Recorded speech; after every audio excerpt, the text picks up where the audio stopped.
Bueno, lo primero es como agradecer este espacio. Digamos que es un tema que no se toca mucho a fondo acá dentro de las discusiones de la universidad, o se toca en algunos espacios muy reducidos. La pregunta es más que todo es algo que me viene inquietando hace unos días, y es la concepción que se está dando del cambio climático. Sí, es un tema que está frecuente en el discurso diario mundial, digamos, ¿sí? A escala mundial. Lo digo porque antes de entrar acá a la charla venía leyendo una publicación que hicieron sobre el informe de hoy del panel internacional de cambio climático, donde decía que ya, o sea, en resumen, porque es un panel de 833 científicos hablando sobre el cambio climático, y daban que una de las razones del cambio climático, o sea, es como afirmando el cambio climático, ¿sí? Entonces, desde ese punto de vista, que ya es, digamos, por decirlo así, se puede decir que una comprobación científica del cambio climático, en temas de la agroecología, ¿cómo entra ese concepto? O qué concepción, digamos, tiene el profe, porque yo también he escuchado partes donde se dice que el cambio climático simplemente es un discurso el discurso que nos tienen de miedo, que acostumbran a darnos los grandes gobiernos. Entonces, pues, digamos que leyendo ya este reporte que hacen, ya uno dice, pues si ya hay de pronto una base probatoria o científica de que sí está sucediendo un cambio climático, ¿cómo se ajusta la agroecología a este tema? Es más que todo la duda por lo que ha salido en torno a este panel. Dos. Buenas tardes. Mi inquietud es acerca de, pues, cuando la FAO empezó a implementar todo lo de la Revolución Verde, pues ellos decían acerca de la seguridad alimentaria, pues que era para combatir, en teoría, la hambruna. Yo es porque lo desconozco totalmente, cómo era la situación de hambruna en esa época, pues con respecto a hoy, porque pues uno de los datos que a mí más se me han quedado grabados es que a pesar de que se produce alimento para 12.000 millones de personas, hoy en día 1.000 millones de personas, más de 1.000 millones de personas estén en condiciones de hambre. Eso es casi como el 20% de la población, casi. Entonces, pues quisiera saber más o menos cómo, o sea, cuando empezó todo esto de la Revolución Verde, cómo era la situación en esa época, si ha empeorado, o es que siempre ha sido así, pues porque yo los conozco, entonces quisiera saber acerca de eso. Tres. Yo quería agradecer, profesor, que se pueda venir hoy, a los compañeros que están haciendo este espacio, que realmente, como lo decimos todos, son espacios que tienen que generarse más, ¿no? Y pues mi pregunta es, porque yo siempre he tenido la duda, el profesor, aprovechando el profesor que está aquí en términos agrícolas, los sistemas de riego, la cosa del tema del agua, ¿cómo se puede abordar desde el tema de la agroecología? Porque, pues no sé, pregunto, me parece a mí que los sistemas de riego igual responden a ciertos mecanismos deterministas de la Revolución Verde. Entonces no sé ahí cómo tenga que ser o cómo podría ser la gestión del agua respecto a estos sistemas agroecológicos que se están. Cuatro. Bueno, primero buenas tardes a todos y todas. Pues también de una u otra forma más o menos se habló un poco del tema de los movimientos sociales, ¿sí? Y en medio de toda la discusión de los movimientos sociales se planteó pues varias veces una palabra que incluso también el profesor Daniel Herreros en la sesión pasada hablaba de la necesidad de la resistencia, ¿sí? Para mí a mí la resistencia, pues como palabra, pues quizás no me gusta más, ¿sí? O sea, no me gusta mucho. De resistencia nos tocó empezar a hablar después de los 80 de un fenómeno de ruptura, precisamente en el que en los 80 ya se hablaba de que la revolución era ahorita y que iba a poder ser posible un cambio fuerte dentro de la sociedad.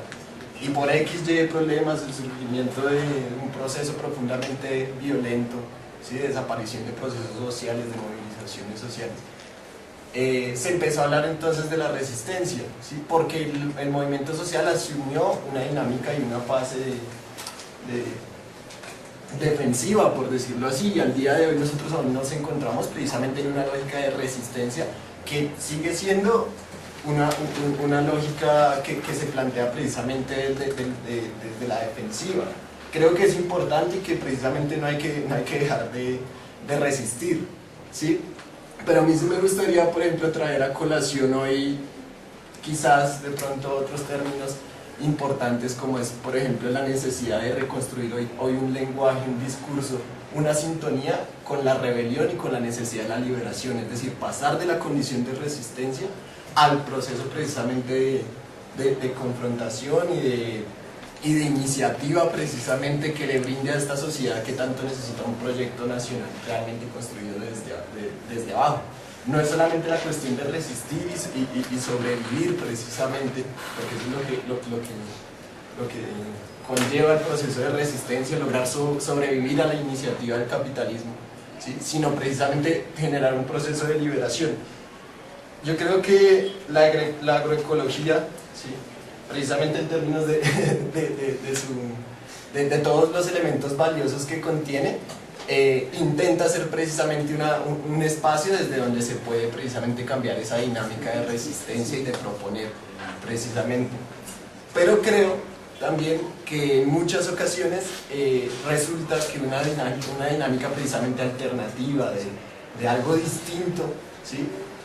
En medio de una sociedad regida por el capital, termina precisamente siendo un proceso de contención social, ¿sí?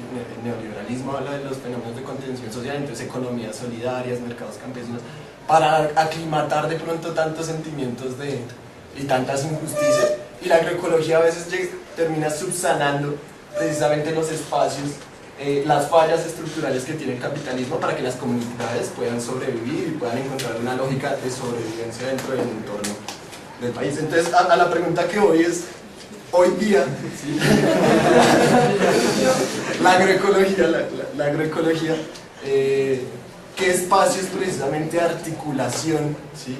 de esas resistencias de encuentro, ¿sí? plantean precisamente la posibilidad de poner esos debates en el orden de la agenda nacional, ¿sí?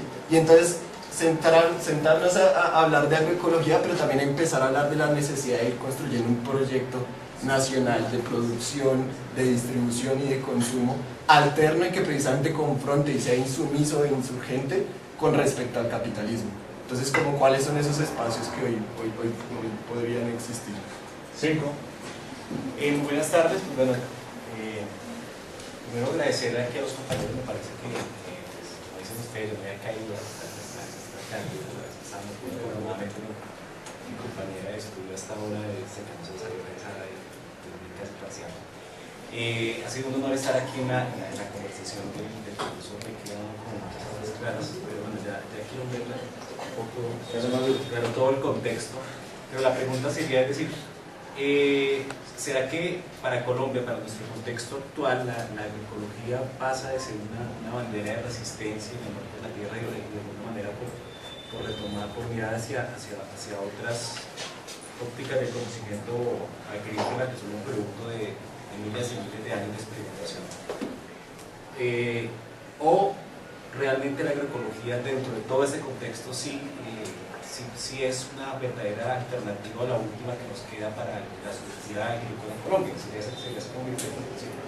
La estructura, reformar el campo, hacer que el campo sea mucho más digno, todo lo que eso implica, pasa por la agroecología o tiene la agroecología como elemento fundamental. Eso sería como ¿Alguien más? Una pregunta. Buenas tardes a todos, gracias por su participación y asistencia. Y mi pregunta es la siguiente: ¿por qué hay un conocimiento tan precario en el gobierno, en las instituciones, en las prácticas agrícolas tradicionales? Digamos, en ese sentido, porque pues, no sé, o sea, que más o menos, no sé, a nivel general o estadístico, ¿cuáles son las comunidades las comunidades campesinas o indígenas que están ejerciendo, digamos, esa esa cultura tradicional de la agricultura, de compartir ese conocimiento, digamos, entre otras comunidades. Vale. ¿Alguien más? No, no alcanza tiempo. No, pues yo me tomo solo para hacer una pregunta, un poco en la de los compañeros. La agroecología de por sí es antisistémica y es revolucionaria por su condición propia, pero la agroecología, al igual como enseñamos en el inicio de las cátedras, pues trabaja toda la parte del campo y todo esto, pero hay otros campos también que necesitan ser transformados. ¿De qué más tendría que valerse la agroecología hoy para verdaderamente hacer un cambio en esas realidades conmensurables del país y la realidad como tal en el que nos movemos hoy? No sé, serían como esas preguntas, ¿no? En orden, el tema del cambio climático. A mí me tocó participar cuando el protocolo de Montreal en el tema del agotamiento de la capa de ozono y obviamente los efectos sobre el clima. Y tuve la oportunidad de participar en la discusión preliminarísima del protocolo de Kioto sobre CO2. Y he estado muy atento a los desarrollos que han venido teniendo las discusiones en los distintos paneles de cambio climático que se han venido desarrollando. El último, el panel climático último, con diferencia al anterior, hay algunas consideraciones metodológicas sobre las mediciones de cambios de las temperaturas que me parece que afinan mucho más el dato que se había venido señalando sobre el incremento de la temperatura. Estamos hablando de que se está calentando la Tierra a un ritmo muy alto en el pasado cambio, pasado panel, pero ahora con las mediciones más precisas está diciendo que no era tan alto, pero no quiere decir que no haya cambio. Es un poco la diferencia entre el panel anterior del cambio climático y el actual.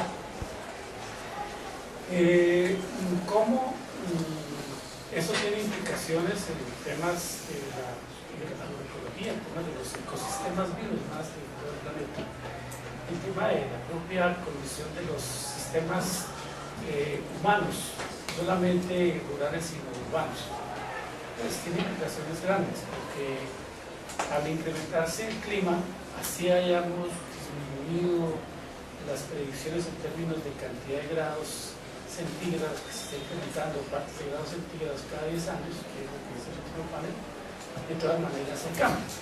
Y el cambio significa pues, implicaciones grandes. Digamos, los efectos del cambio han dinamizado las acciones gigantescas del movimiento de energía como son los vientos y los huracanes. Eso ha tenido implicaciones en la agricultura, porque las grandes inundaciones que se han venido dando producto de mucha lluvia en poco tiempo implican destrucción de grandes áreas de cultivo.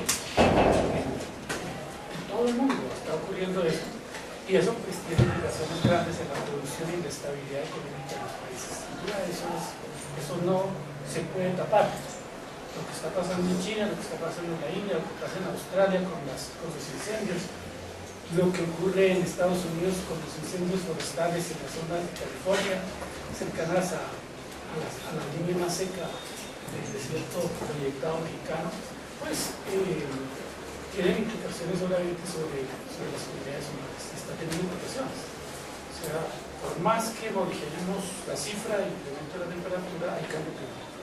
El cambio climático tiene impacto real sobre la producción. Ahora, cuando se maneja el tema de la agroecología como una visión desde lo local, pues lo local maneja mucho más las cosas que lo global. Esas respuestas locales permiten afinar más posibilidades de respuesta al cambio, pero no quiere decir que puedan enfrentarlo significativamente. Hay especies en las zonas tropicales que se mueven en espectros muy amplios en términos de adaptación climática, y hay especies que se mueven en espectros más limitados. ambos grupos de especies son productoras de biomasa y pueden producir biomasa útil para la alimentación. Por ejemplo, en las zonas secas uno encuentra en Colombia, en los ecosistemas secos, que hay una altísima presencia de leguminosas.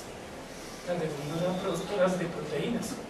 O sea que aquí nosotros, en Colombia, podemos adaptarnos más a una condición de cambio por los microsistemas que existen y por la alta diversidad de especies que manejan espectros distintos. Eso no ocurriría en las zonas que no tienen esa diversidad como nosotros. Tendrían más limitaciones. Por ejemplo, Australia, si ustedes miran el mapa de Australia, Australia, esa planicie australiana es una planicie con muchos problemas y la adaptación ahí va a ser muy crítica.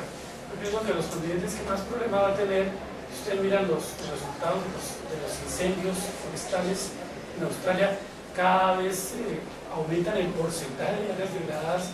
Es un país que tiene muy pocas zonas para la producción agrícola, pues ahí esas sociedades van a tener los impactos muy fuertes. Eso ocurre en zonas muy cálidas donde no hay adaptaciones. Probablemente nosotros vamos a tener la oportunidad desde lo horizontal de solidarizarnos con nuestra diversidad de esas comunidades humanas que están en condiciones limitantes muy fuertes. Ahora, frente al otro tema de la FAO, y que se une mucho con el tema de la política colombiana frente a lo agrícola, nosotros aquí los gobiernos no han tenido una política propia en la agricultura. Aquí no ha habido una política agrícola. Y cuando se puso en el tapete la asesoría de la FAO con sus expertos en los años 60, pues se recibió. Como no había nada, pues recibamos aunque sea algo. La FAO nos dijo y la FAO nos dijo qué hacer. Entonces acogimos mucho lo de la FAO, pero la FAO trajo todo el paquete de la Revolución Verde. La FAO trajo con las universidades norteamericanas todo el cambio de los pensiones de estudio y obviamente nos metió en esa dinámica, no solamente a nosotros, sino muchos países de América Latina. Países como el Perú, países como Bolivia, como el Ecuador en parte, pues no hubo un impacto muy fuerte porque las dinámicas de la revolución agraria, de la revolución verde no tuvieron mucho impacto allá. Las comunidades estaban muy organizadas y además estaban muy metidas en las zonas andinas. No había, digamos, mucho que sacar. En estos países, nuestros sí tuvo mucho más impacto por las tierras planas, por las tierras inundables, por las zonas belgas del río, pues, tuvo mucho más peso. Allá no, y allá la organización social de los indígenas era mucho más fuerte que aquí la organización campesina. La organización respuesta a la organización campesina aquí fue la de los usuarios campesinos de los 70 por la tierra, de los 70, pero aquí no había una organización muy fuerte como para decir que pudiera cambiar. El Estado entonces no estaba muy preocupado sino por las grandes tierras y por la gran producción. Por eso la FAO tiene un peso tan importante frente a la comunidad de Colombia. Y a sus estudiantes en las universidades, en las partes agrícolas, en los institutos agrícolas, los organizó para responder a eso. Ese es el tema que une FAO con el tema de los gobiernos. Ahora, el otro tema que se ha tocado mucho el último de los escritos de Diego es el tema de la agroecología como una respuesta. En un mundo tan complejo como el de ahora, donde la mirada es innecesariamente tiene que ser sistémica, no hay respuestas únicas, hay respuestas múltiples. El tema de la ecología es una respuesta que ha sido una respuesta de resistencia, pero que es una respuesta positiva muy fuerte de construcción hacia adelante. Que no es que me quedo yo aquí, sino que es que voy adelante. Un poco recogiendo esa frase de Engels, ese libro de la filosofía clásica alemana: todo lo que existe merece perecer.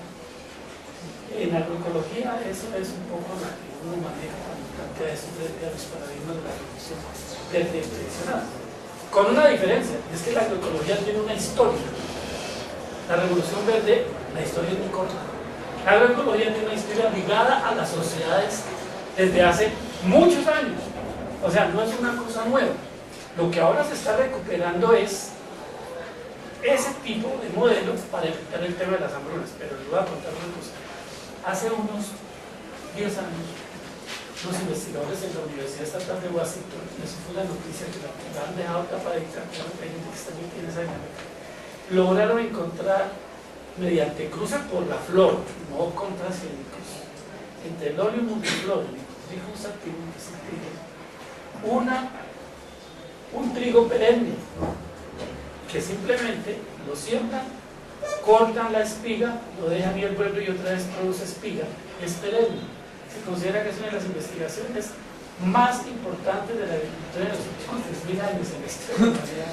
Es gigantesca. Y hay praderas ya de trigo en Estados Unidos, al lado de la Universidad Estatal de Washington, y en algunos sitios, pues, en Cuba también, en algunas experiencias en la cultura. Hemos querido traer algunos de esos materiales porque el trigo no se multiplica por las semillas, sino se multiplica por esquejas, como el pasto que cuyo. Entonces es mucho más fácil. Yo decía, esa investigación es interesante porque probablemente que es otra respuesta al tema del hambre, pudiera dar, afirmar una cosa que hace unos tiempos decíamos nosotros, el cloroplasto sintético que puede producir comida en cada una de las casas y se separa de la línea de comercio. Yo escribí un artículo en Conciencias en el año 89, en la revista de Conciencias Africana, del tema del compuesto sintético, del trigo. Pero es muy interesante. Un poco para la respuesta que ustedes plantean sobre el tema agrícola. No es en esencia una resistencia como la agroecología, como un rescate de una prospección que traía la sociedad en el pasado, que hay que seguir desarrollando, pero a la que hay que integrarle mucho conocimiento que ahora, como este que señalo, el trigo perenne, puede servirnos para salir de muchos problemas. No es que digo que es la panacea, pero simplemente estoy señalando que hay un tema también interesante que hay que integrarle con eso.